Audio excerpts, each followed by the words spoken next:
I want to propose that ego gets a bad rap. And here's why.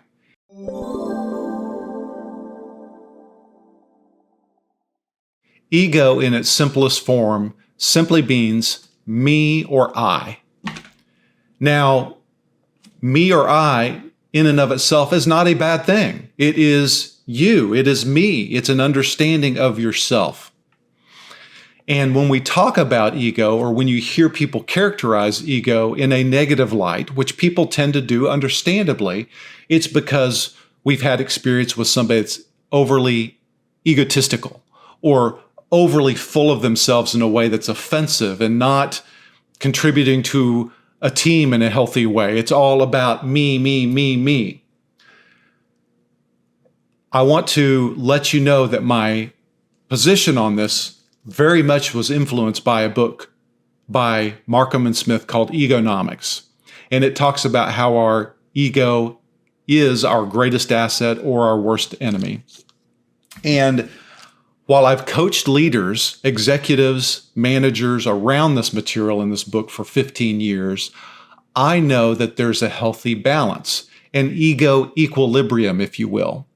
And that balance comes from knowing how far you've come as a human being, what you've learned, what you're all about, the mistakes you've made, and knowing how far you've yet to go. You still need to learn. You still need to grow.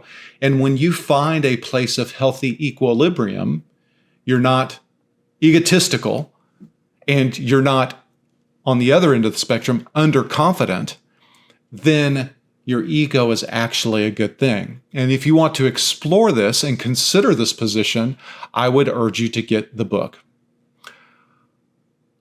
I'm going to stop at that, and I will approach the subject deeper and wider with a lot of the concepts that do in fact come from this book in other videos. So if you have thoughts, if you've read this book, if you haven't read this book, if you disagree, great.